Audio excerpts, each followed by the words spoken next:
ꯑꯍꯥꯟꯕꯃꯛꯇꯗ Story Collectionꯒꯤ ꯃꯥꯏꯀꯩꯗꯒꯤ ꯂꯤꯁꯅꯔꯁꯤꯡꯕꯨ ꯈꯨꯔꯨꯝꯖꯔꯤ꯫ ꯃꯌꯥꯝꯅ ꯅꯨꯡꯁꯤꯕꯤꯗꯨꯅ channel ꯑꯁꯤꯕꯨ ꯁꯕꯁꯀ꯭ꯔꯥꯏꯕ, ꯁꯦꯌꯔ, ꯀꯃꯦꯟꯠ ꯄꯤꯕꯤꯔꯝꯃꯨ꯫ ꯉꯁꯤꯒꯤ ꯑꯣꯏꯕ ꯃꯔꯨꯑꯣꯏꯕ ꯄꯥꯎꯆꯦ ꯀꯌꯥꯗꯤ ꯈꯟꯒꯠꯆꯕ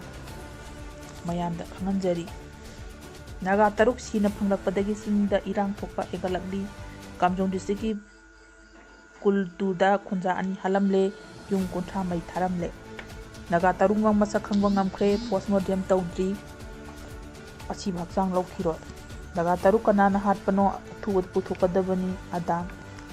ꯁꯔꯗꯥꯔ ꯂꯝꯕꯥ ꯌꯥꯎꯗꯅ MP ꯈꯟꯈ꯭ꯔꯦ꯫ MP ꯑꯣꯏꯅ ꯄꯥꯔꯂꯤꯌꯥꯃꯦꯟꯠꯇ ꯆꯠꯂꯕꯗꯤ ꯄ꯭ꯔꯥꯏꯝ ꯃꯤꯅꯤꯁꯇꯔ ꯎꯅꯕ ꯑꯃꯁꯨꯡ ꯋꯥꯀꯠꯁꯤꯡ ꯄꯨꯈꯠꯄ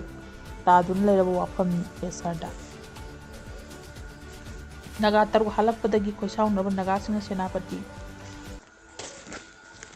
ꯗꯤꯁꯇ꯭ꯔꯤꯛ NPAꯒꯤ ꯑꯣꯐꯤꯁ ꯑꯃꯥꯡ-ꯑꯇꯥ ꯊꯣꯛꯍꯜꯂꯝꯂꯦ꯫ ꯅꯥꯒꯥ 3 ꯃꯤꯍꯥꯠꯄ ꯀꯣꯀꯣꯃꯤ ꯑꯃꯁꯨꯡ ꯂꯨꯞ 14ꯅ ꯑꯀꯟꯕ ꯃꯑꯣꯡꯗ ꯀꯟꯗꯦꯝ ꯇꯧꯔꯛꯂꯤ꯫ ꯏꯍꯧ ꯃꯤꯁꯤꯡꯒꯤ ꯃꯃꯜ ꯂꯩꯇꯅ ꯂꯧꯔꯛꯂꯕꯗꯤ ꯀꯩꯗꯧꯅꯨꯡꯗ ꯌꯦꯡꯗꯨꯅ ꯈꯛ ꯂꯩꯔꯣꯏ꯫ ꯅꯥꯒꯥ 3 ꯃꯤꯍꯥꯠꯇ ꯅꯥꯒꯥꯁꯤꯡꯒꯤ ꯂꯧꯔꯛꯄ ꯐꯤꯔꯦꯞꯇ ꯆꯞ ꯆꯥꯕ ꯁꯧꯒꯠꯀꯅꯤ꯫ ꯑꯦꯝꯁꯨ ꯍꯦꯟꯅ ꯃꯣꯗꯤꯅ ꯔꯦꯀꯣꯔꯗ ꯄꯨꯝꯅꯃꯛ ꯊꯨꯒꯥꯏꯈ꯭ꯔꯦ꯫ ꯕꯣꯔꯗꯔꯗ ꯑꯦꯟꯇꯤ-ꯗ꯭ꯔꯣꯟ ꯋꯥꯜ ꯊꯝꯅꯕ ꯊꯧꯔꯥꯡꯈ꯭ꯔꯦ꯫ ꯑꯋꯥꯡ-ꯅꯣꯡꯄꯣꯛꯀꯤ ꯁ꯭ꯇꯦꯠ ꯈꯔꯗꯗꯤ ꯑꯐꯁ꯭ꯋꯥ ꯂꯧꯊꯣꯛꯂꯒꯅꯤ꯫ ꯑꯃꯤꯠ ꯁꯥꯍ ꯕꯦꯡꯒꯜꯗꯒꯤ ꯕꯪꯒ꯭ꯂꯥꯗꯦꯁꯤ 5,000 ꯇꯥꯟꯊꯣꯛꯈ꯭ꯔꯦ꯫ ꯁꯦꯟꯇ꯭ꯔꯦꯜ ꯂꯩꯉꯥꯛꯀꯤ ꯃꯇꯦꯡꯅ ꯏꯃꯨꯡ 13,000 ꯔꯣꯝ ꯔꯤꯁꯦꯠꯜ ꯇꯧꯕ ꯉꯝꯈ꯭ꯔꯦ꯫ ꯈꯦꯝꯆꯥꯟ ꯃꯦꯛꯁꯤꯀꯣꯗ ꯐꯤꯐꯥ ꯋꯥꯔꯜꯗ ꯀꯞ ꯄꯥꯡꯊꯣꯛꯈ꯭ꯔꯦ꯫ ꯗꯤꯄꯨꯇꯤ CM ꯅꯦꯜ ꯆꯥꯄꯤꯒꯦꯟ ꯐꯥꯒꯗꯕꯅꯤ꯫ ꯔꯤꯌꯥꯟ ꯐꯤꯖꯤꯌꯨ ꯆꯥꯔꯥꯡ ꯍꯧꯖꯤꯛ ꯃꯈꯥ ꯇꯥꯕ ꯄꯥꯎ ꯁꯨꯒꯥꯏꯅ ꯄꯤꯖꯔꯤ꯫ ꯃꯦ 18ꯗ ꯀꯨꯀꯤꯁꯤꯡꯒꯤ ꯂꯩꯔꯣꯟ ꯋꯥꯏꯐꯩꯗꯒꯤ ꯐꯥꯈꯤꯕ ꯅꯥꯒꯥ 3 ꯃꯇꯨꯡ ꯇꯥꯅ ꯀꯛꯊꯠꯇꯨꯅ ꯁꯛ ꯐꯥꯎꯕ ꯈꯪꯕ ꯉꯝꯗꯅ ꯍꯥꯠꯇꯣꯛꯂꯕ ꯑꯁꯤꯕ ꯍꯛꯆꯥꯡ ꯐꯪꯂꯛꯈꯤꯕ ꯑꯗꯨꯗꯒꯤ ꯆꯤꯡꯒꯤ ꯃꯐꯝꯁꯤꯡꯗ ꯏꯔꯥꯡ ꯊꯣꯛꯄꯒꯤ ꯆꯥꯡ ꯍꯦꯟꯒꯠꯂꯛꯂꯤ꯫ ꯉꯔꯥꯡ ꯅꯨꯃꯤꯗꯥꯡꯗꯒꯤ ꯍꯧꯔꯒ ꯉꯁꯤ ꯐꯥꯎꯕꯗ ꯇꯣꯉꯥꯟ-ꯇꯣꯉꯥꯟꯕ ꯆꯤꯡꯒꯤ ꯗꯤꯁꯇ꯭ꯔꯤꯛꯁꯤꯡꯗ ꯅꯣꯡꯃꯩ ꯀꯥꯞꯅꯈꯤꯕꯒꯤ ꯔꯤꯄꯣꯔꯠ ꯀꯌꯥ ꯂꯥꯛꯈꯤ꯫ ꯀꯥꯝꯖꯣꯡ ꯗꯤꯁꯇ꯭ꯔꯤꯛꯀꯤ ꯃꯅꯨꯡꯆꯟꯅ ꯂꯩꯕ ꯀꯨꯜꯇꯨ ꯀꯨꯀꯤ ꯚꯤꯂꯦꯖꯇ ꯉꯁꯤ ꯑꯌꯨꯛ ꯑꯉꯟꯕꯗ ꯄꯨꯡ 3 ꯔꯣꯝ ꯇꯥꯕ ꯑꯗꯨꯋꯥꯏꯗ ꯁꯛꯈꯪꯗꯕꯁꯤꯡꯅ ꯑꯀꯣꯟꯕ ꯑꯦꯇꯦꯛ ꯆꯠꯊꯗꯨꯅ ꯈꯨꯟꯖꯥ 3 ꯍꯥꯠꯂꯝꯕ ꯂꯣꯏꯅꯅ ꯌꯨꯝ 30 ꯔꯣꯝ ꯃꯩ ꯊꯥꯗꯣꯛꯂꯝꯂꯦ꯫ ꯊꯧꯗꯣꯛ ꯑꯗꯨꯒꯤ ꯂꯩꯈꯤꯗ꯭ꯔꯕ ꯃꯤꯑꯣꯏ 2 ꯑꯗꯨꯗꯤ ꯂꯦꯡꯃꯤꯟꯂꯨꯡ ꯍꯥꯎꯀꯤꯞ ꯑꯃꯁꯨꯡ ꯂꯨꯡꯅꯥꯃꯤꯡꯊꯥꯡ ꯍꯥꯎꯀꯤꯞ ꯀꯧꯏ꯫ ꯂꯦꯡꯃꯤꯟꯂꯨꯡ ꯍꯥꯎꯀꯤꯞ ꯑꯁꯤ ꯀꯨꯜꯇꯨ ꯀꯨꯀꯤ ꯔꯦꯄꯤꯁ ꯆꯔꯆꯀꯤ ꯂꯤꯗꯔ ꯑꯃꯅꯤ, ꯑꯗꯨꯒ ꯂꯨꯡꯃꯤꯡꯊꯥꯡ ꯍꯥꯎꯀꯤꯞꯅ ꯀꯨꯜꯇꯨ ꯌꯨꯊ ꯀ꯭ꯂꯕꯀꯤ ꯄ꯭ꯔꯁꯤꯗꯦꯟꯠꯅꯤ ꯍꯥꯏꯔꯤ꯫ ꯊꯧꯗꯣꯛ ꯊꯣꯛꯐꯝꯗꯒꯤ ꯐꯪꯕ ꯄꯥꯎꯒꯤ ꯃꯇꯨꯡ ꯏꯟꯅ ꯊꯧꯗꯣꯛ ꯑꯁꯤ ꯁꯛꯈꯪꯗꯕꯁꯤꯡ ꯑꯗꯨꯅ ꯑꯍꯥꯟꯕꯗ ꯅꯣꯡꯃꯩ ꯀꯥꯞꯁꯤꯜꯂꯛꯇꯨꯅ ꯈꯨꯜ ꯑꯗꯨꯗ ꯂꯥꯟꯗꯥꯈꯤ꯫ ꯂꯥꯟꯗꯥꯔꯛꯄ ꯑꯗꯨꯒꯤ ꯈꯨꯟꯒꯤ ꯈꯨꯟꯖꯥꯁꯤꯡꯅ ꯊꯋꯥꯏ ꯍꯤꯡꯅꯕ ꯆꯦꯟꯊꯣꯔꯛꯄꯗ ꯃꯇꯨꯡ ꯌꯨꯝꯁꯤꯡ ꯑꯗꯨ ꯃꯩ ꯊꯥꯔꯝꯈꯤ ꯍꯥꯏꯔꯤ꯫ ꯑꯇꯣꯞꯄ ꯊꯥꯎ ꯑꯃꯗ ꯀꯥꯡꯄꯣꯛꯄꯤ ꯗꯤꯁꯇ꯭ꯔꯤꯛꯀꯤ ꯁꯥꯏꯈꯨꯜꯗ ꯂꯩꯕ ꯊꯤꯡꯕꯥꯏ ꯀꯨꯀꯤ ꯚꯤꯂꯦꯖꯇ ꯉꯔꯥꯡ ꯑꯍꯤꯡ ꯁꯛꯈꯪꯗꯕꯁꯤꯡꯅ ꯅꯣꯡꯃꯩ ꯀꯥꯞꯁꯤꯟꯗꯨꯅ ꯂꯥꯟꯗꯥꯔꯛꯈꯤ꯫ ꯑꯗꯨꯒꯤ ꯊꯧꯗꯣꯛ ꯑꯗꯨꯗ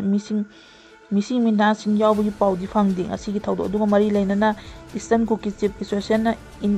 EKCNꯅ ꯑꯀꯟꯕ ꯃꯑꯣꯡꯗ ꯀꯟꯗꯦꯝ ꯇꯧꯔꯛꯂꯤ꯫ EKCNꯅ ꯊꯥꯗꯣꯔꯛꯄ ꯆꯦꯔꯣꯜ ꯑꯃꯗ ꯉꯁꯤ ꯑꯌꯨꯛ ꯑꯉꯟꯕ ꯊꯧꯗꯣꯛꯈꯤꯕ ꯀꯨꯜꯕꯨ ꯚꯤꯂꯦꯖꯀꯤ ꯊꯧꯗꯣꯛ ꯑꯁꯤ NNCN ꯏꯁꯇꯔꯟ ꯐ꯭ꯂꯦꯒ ꯑꯃꯁꯨꯡ ꯁꯥꯅꯤ ꯅꯦꯁꯅꯦꯜ ꯑꯥꯔꯃꯤ SNA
स्टेट की मसिंग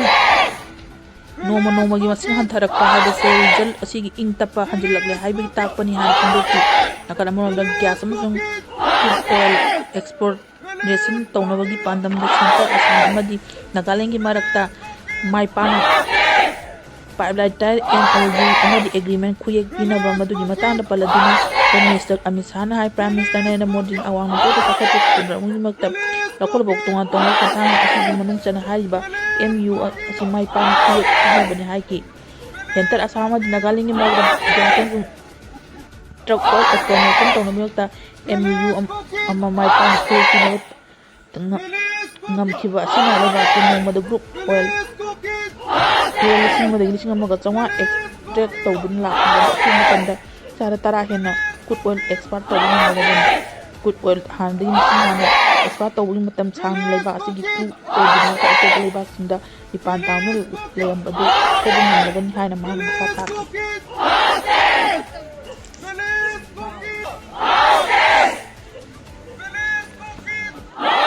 Ini maka tawa pau pizari sadar lambaya gani MP kan kre MP oin parliament satlabadi prime minister ina ama sungwaka singbukan tadun lai rabaga khamna Bharatiya Janata Party BJP ki president adhikar mayum sadang asi Rajya Sabha ki MP oin lamba amata yawgana khan kre Manipur lenga ki miyangi rama pekhalakpa thabak thoram sinda asam nana chatkani haina sadar pungdokre Rasi ki prime pana pangtoka double Rajya Sabha mikhal gi damakta miri application saba watung scrutiny loraga hasi video tawbi yabagi aruyo numit phawbada mikhal amasugi miri sadar takta ngaibada maram ngairaga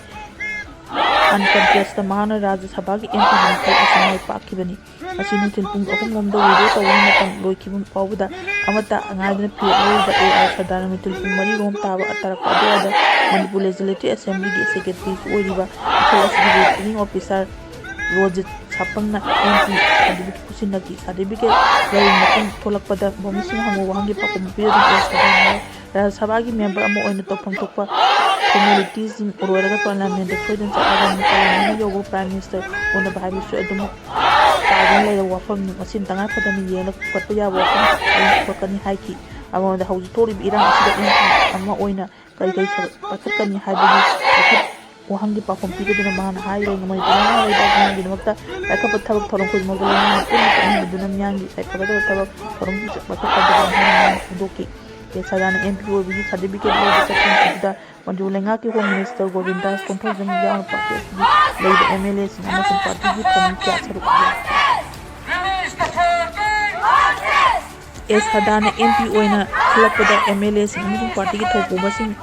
lei preng ama sun nei man ko kun harau kundona ki kunda ni taipa ku chekta lei bat thamba tangin da amuk alapuna mafum adu da party ki lokun sin bahar ko karam ko ko yen au kun tani oji aro gina makata ba pau pajari central lenga ki mating imung lising chama romda scandal to bunga ko central lenga ki mating lona tangkagnan IDP sinna reasonment to bugin thorang imung lising tam ko romdi masa gi ngaram bugin bungang krea na Manipur lenga ki minister Himang Sangsana Pongdoke apang dumudi ke pangkok yung unit awiyos ki tram ko suba governing council meet ina pangkok siwan indagi prime minister Narendra Modi share login meeting na do inclusive punyan development for Dixit Bharat Singh na kitari na kidang pangkok siwan ni mission adida governing council of minister unit ayos gi party na unit yeturi singi Lenyal governor maritungan wo state minister sa yaki Ikon adi da wanga do Manipur Chief Minister Khensan ho Prime Minister ni makada Manipur ni tala kali go ko thonan sing kaga ton doki ni Home Minister Amit Shah amad center namu kelenga ki apunda kaga anda Manipur loyan order fiwan kaga ki bani lada sita IDP ni akam paludna man hai even male amadimi rehabilitation case ka makad takana IDP ni masa ginaram da gina bangang kay hoi ba imong sing makata na mayum da hangin hindi thorang bias lenga siya lenga tigat na pakatan Diban district IDP sing masam sa mayum hangin kay Diban district sing kudang ora Manipur hoi ba at district ni IDP sing mayum da hangin nabigi apang balay IDP sing security dignity ang sing center lambihan na pagana ba center lenga na pating pangju haiki ismo sumu ko dari ko security PMAYG di makada yung tumisin mga approval pirakpagidamagta Central Leꯉꯥꯛꯅ aduna ꯑꯗꯨꯅ ꯃꯤꯠꯌꯦꯡ ꯆꯪꯕꯤꯅꯕꯁꯨ ꯍꯥꯏꯈꯤ꯫ ꯆꯍꯤ ꯑꯁꯤꯒꯤ February 4ꯗ ꯑꯅꯧꯕ ꯂꯩꯉꯥꯛꯁꯤꯡꯒꯤ ꯂꯝꯗꯝ ꯑꯁꯤꯗ ꯏꯪ ꯇꯞꯄ ꯍꯟꯖꯤꯟꯅꯕ ꯑꯃꯗꯤ ꯐꯨꯔꯨꯞ ꯃꯁꯦꯟꯒꯤ ꯃꯔꯛꯇ ꯂꯩꯔꯤꯕ ꯊꯥꯖꯅꯕ ꯍꯦꯟꯅ ꯆꯦꯠꯁꯤꯟꯅꯕ ꯍꯣꯠꯅꯗꯨꯅ ꯂꯥꯛꯂꯤ꯫ ꯃ꯭ꯌꯥꯟꯃꯥꯔꯗ ꯊꯣꯛꯂꯤꯕ ꯏꯟꯐ꯭ꯂꯛꯁ ꯑꯁꯤꯅ ꯃꯔꯤ ꯂꯩꯅꯅ ꯃꯥꯌꯣꯛꯅꯔꯤꯕ ꯈꯨꯗꯣꯡꯆꯥꯗꯕꯁꯤꯡ ꯄꯜꯂꯗꯨꯅ ꯁꯣꯟꯆꯥꯅ ꯍꯥꯏꯈꯤꯕꯗ ꯕꯣꯔꯗꯔ ꯑꯦꯔꯤꯌꯥꯗ ꯅꯤꯡꯊꯤꯅ ꯃꯄꯥꯡꯒꯜ ꯀꯟꯕ ꯇꯝꯕ ꯃꯊꯧ ꯇꯥꯏ, ꯑꯐꯕ ꯃꯈꯜꯒꯤ ꯁꯔꯚꯤꯂꯦꯟꯁ ꯁꯤꯁꯇꯦꯝ ꯊꯝꯕ ꯆꯪꯏ, ꯃꯁꯤꯅ ꯗ꯭ꯔꯒ ꯇ꯭ꯔꯥꯐꯤꯀꯤꯡ, ꯈꯨꯠꯂꯥꯏ ꯌꯦꯟꯊꯣꯛ ꯌꯦꯟꯁꯤꯟ ꯇꯧꯕ ꯑꯃꯁꯨꯡ ꯍ꯭ꯌꯨꯃꯦꯟ ꯇ꯭ꯔꯥꯐꯤꯀꯤꯡꯒꯤ ꯃꯇꯥꯡꯗ ꯑꯄꯨꯟꯕ ꯂꯧꯈꯠꯃꯤꯟꯅꯕ ꯆꯪꯏ꯫ ꯃꯔꯝ ꯑꯗꯨꯅ ꯏꯟꯗꯣ-ꯃ꯭ꯌꯥꯟꯃꯥꯔ ꯕꯣꯔꯗꯔꯗ ꯆꯠꯊꯔꯤꯕ ꯏꯟꯗꯤꯖꯦꯟ ꯐꯥꯔꯃꯔꯁ ꯑꯃꯗꯤ ꯗ꯭ꯔꯒ ꯁ꯭ꯃꯒ꯭ꯂꯤꯡꯒꯤ ꯊꯕꯛ ꯊꯧꯔꯝꯁꯤꯡ ꯅꯤꯡꯊꯤꯅ ꯆꯦꯛ ꯇꯧꯕ ꯃꯊꯧ ꯇꯥꯏ ꯍꯥꯏꯅ ꯏꯄꯤꯑꯣ ꯁꯤꯟꯊꯧ ꯈꯪꯈꯤ꯫ ꯁꯦꯟꯇꯔꯒꯤ ꯃꯥꯏꯀꯩꯗꯒꯤ IDI ꯑꯃꯁꯨꯡ ꯒꯣꯂꯤꯇꯦꯛꯒꯤꯁꯤꯡ ꯑꯣꯔꯒꯅꯥꯏꯖꯦꯁꯟ ꯊꯣꯛꯂꯛꯄꯒꯤ ꯃꯇꯝ ꯆꯥꯅ ꯃꯑꯣꯡꯗ ꯁꯦꯝꯒꯠꯅꯕꯒꯤ ꯃꯇꯥꯡꯗꯁꯨ ꯃꯇꯦꯡ ꯄꯥꯡꯕꯤꯅꯕ ꯍꯥꯏꯖꯈꯤ꯫ ꯃꯁꯤ ꯃꯄꯨꯡ ꯐꯥꯕ ꯊꯕꯛ ꯑꯣꯟꯊꯣꯔꯛꯄ ꯃꯇꯝ ꯃꯅꯤꯄꯨꯔꯗ ꯍꯩꯁꯤꯡꯕ ꯅꯍꯥ ꯀꯌꯥ ꯑꯃ ꯃꯈꯣꯏꯒꯤ ꯂꯝꯕꯤ ꯆꯥꯅꯕ ꯃꯐꯝꯁꯤꯡꯗ ꯊꯕꯛ ꯆꯠꯅꯕ ꯉꯝꯒꯅꯤ꯫ ꯁꯅꯥ-ꯂꯩꯉꯒꯤ ꯂꯝꯗꯁꯨ ꯑꯁꯤꯟꯕ ꯑꯃꯁꯨꯡ ꯃꯤꯁꯦꯜ ꯑꯊꯦꯡꯕꯒꯤ ꯃꯇꯦꯡꯒꯤ ꯃꯈꯥꯗ 4,4 ꯊꯤꯡꯈꯤꯕꯒ ꯂꯣꯏꯅꯅ ꯂꯨꯄꯥ ꯀ꯭ꯔꯣꯔ 134 ꯍꯦꯟꯕꯒꯤ ꯁꯦꯟꯐꯝ ꯊꯥꯗꯈ꯭ꯔꯦ꯫ ꯃꯅꯤꯄꯨꯔꯅ ꯏꯟꯇꯔꯦꯁ ꯃꯣꯔꯇꯦꯂꯤꯇꯤ ꯕꯦꯁꯇ ꯈ꯭ꯋꯥꯏꯗꯒꯤ ꯅꯦꯝꯕ ꯒ꯭ꯔꯦꯗ ꯑꯃ ꯑꯣꯏꯅ ꯉꯝꯂꯦ꯫ ꯍꯥꯌꯔ ꯁꯦꯀꯦꯟꯗꯔꯤ ꯂꯝꯗ ꯆꯤꯐ ꯃꯤꯅꯤꯁꯇꯔ ꯈꯦꯝꯆꯥꯟꯅ ꯍꯥꯏ ꯁ꯭ꯇꯦꯠꯀꯤ ꯄꯦꯁꯠ ꯑꯦꯟꯔꯣꯜꯃꯦꯟꯠ ꯔꯦꯁꯤꯑꯣ ꯑꯁꯤ ꯆꯥꯗ 34.5 ꯑꯣꯏꯔꯤ꯫ ꯃꯁꯤ ꯂꯩꯕꯥꯛꯀꯤ ꯑꯣꯏꯅ ꯂꯩꯔꯤꯕ ꯒ꯭ꯔꯣꯊ ꯑꯦꯟꯚꯥꯏꯔꯟꯃꯦꯟꯠ ꯔꯦꯁꯤꯑꯣ ꯆꯥꯗ 19.4ꯗꯒꯤ ꯍꯦꯜꯂꯕꯅꯤ, ꯑꯗꯨꯕꯨ ꯃꯁꯤꯗꯒꯤ ꯍꯦꯟꯅ ꯃꯥꯏ ꯄꯥꯛꯅꯕꯒꯤ ꯂꯝꯕꯤ ꯆꯪꯁꯤꯟꯅꯕ ꯍꯣꯠꯅꯔꯤ꯫